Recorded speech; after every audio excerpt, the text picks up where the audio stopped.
Assalamualaikum warahmatullahi wabarakatuh. Sebelumnya, perkenalkan nama saya Gevarina Zahra dengan NIU 558130. Di sini saya akan mempresentasikan tentang urat daging pada ikan.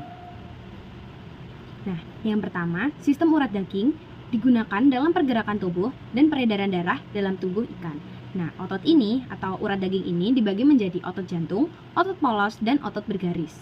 Berdasarkan cara kerjanya, dibagi menjadi dua, yaitu voluntary atau bergerak secara sadar dan involuntary bergerak secara tidak sadar atau otomatis.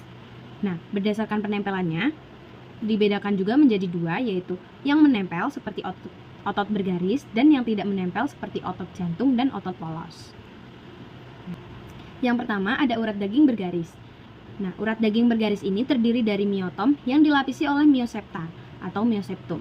Saat embrio, miotom ini disebut sebagai miomer, yang dimana di dalam miotom ini terdapat miofibril yang berisikan aktin dan miosin yang membantu dalam pergerakan kontraksi.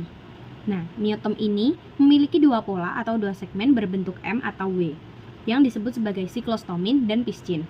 Nah, untuk siklostomin ini biasanya ditemukan pada ikan agenata, sementara piscin ditemukan pada ikan elasmobranchi dan teleostei. Miotom ini berfungsi untuk menggerakkan tubuh ikan secara fleksibel atau ikan dapat bergerak secara bebas menggunakan miotom ini.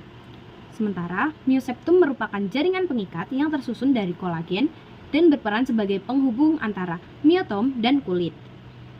Lalu, otot bergaris ini terdiri dari dua kelompok, yaitu bagian atas atau epaksial dan bagian bawah atau hepaksial, yang memungkinkan tubuh ikan untuk dapat melengkung atau menekuk.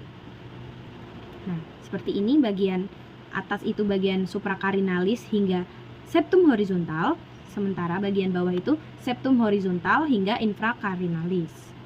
Nah, contoh siklostomin itu pada ikan lamprey, sementara pada piscin itu contohnya seperti hiu dan ikan-ikan bertulang sejati lainnya. Biasanya piscin ini memiliki lekukan yang lebih tajam daripada siklostomin. Siklostomin itu biasanya lebih smooth tekukannya atau lekukannya.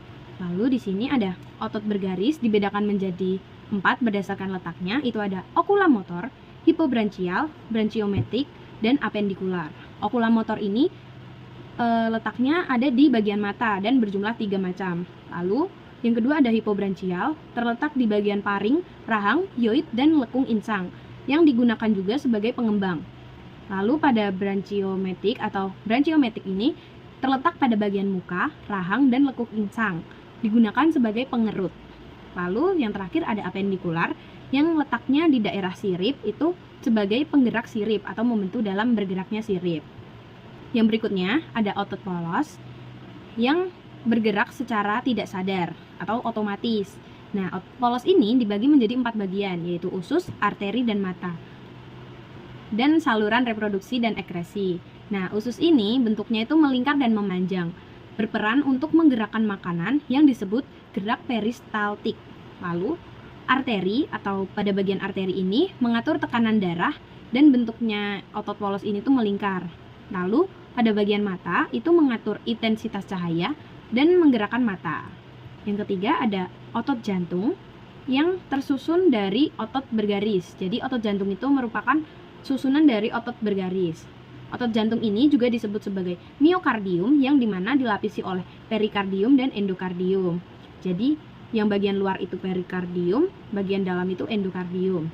Nah, sifatnya ini bergerak secara otomatis dan tidak sadar, warnanya pun merah tua. Lalu urat daging itu dibagi menjadi 3 nih. Dibagi menjadi 3 lagi, yaitu otot putih, otot merah, dan otot merah muda atau intermediate.